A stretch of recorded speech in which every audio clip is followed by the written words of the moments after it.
ఇప్పుడు నేను ఈ ప్రెస్ మీట్ సంబంధించి నేను మాట్లాడే మాటలు పార్టీకి సంబంధించింది కాదు, నా వ్యక్తిగతంగా నేను మాట్లాడుతూ ఉన్నా.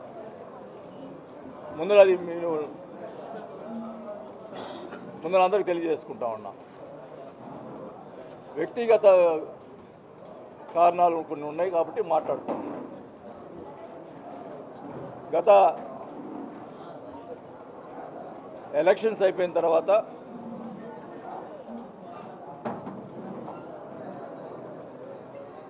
నేను జనసేన పార్టీలో చేరటం జరిగింది. జనసేన అనేది కూటమికి సంబంధించిన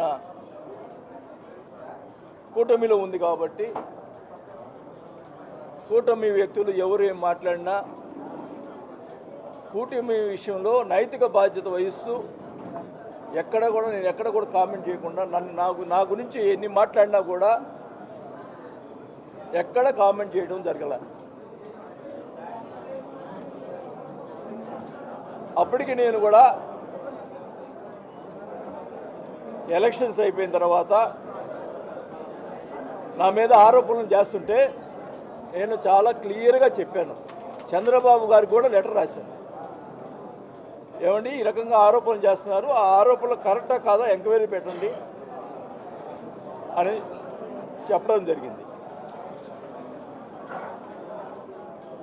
మరి అయినా కూడా అప్పుడప్పుడు వాళ్ళు మహానాడు మీటింగ్లో నా గురించి చెడుగా మాట్లాడారు.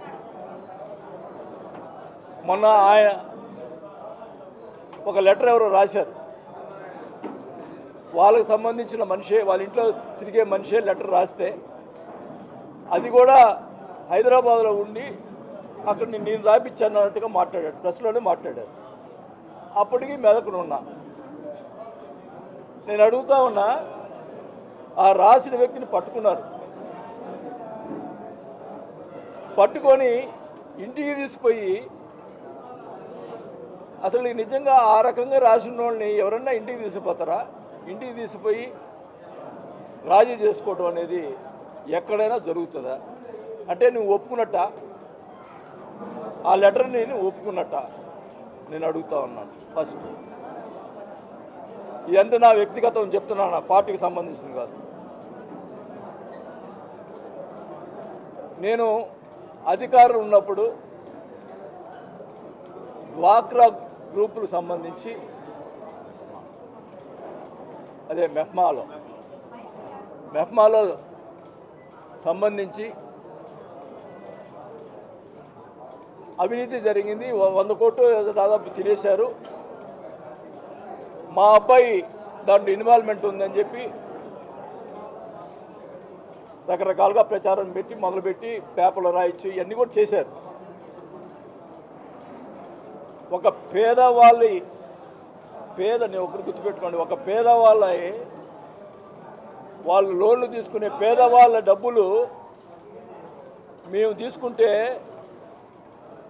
అంతకంటే దౌర్భాగ్యం ఇంకేది లేదు. ఎవరైనా పురుగుబడి చస్తారు.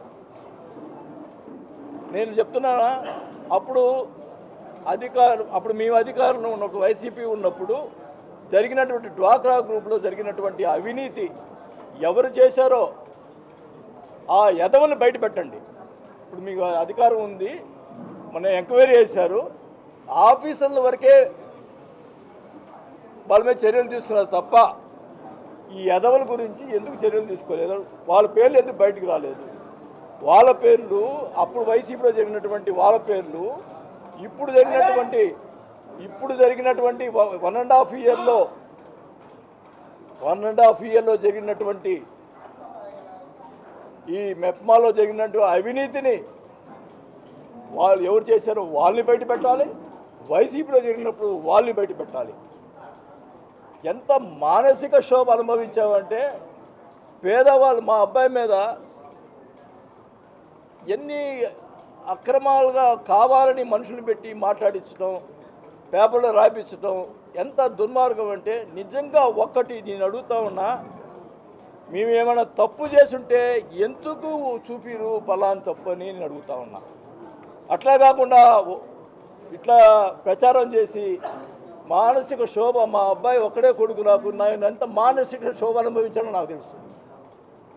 ఇంత దుర్మార్గంగా చేసి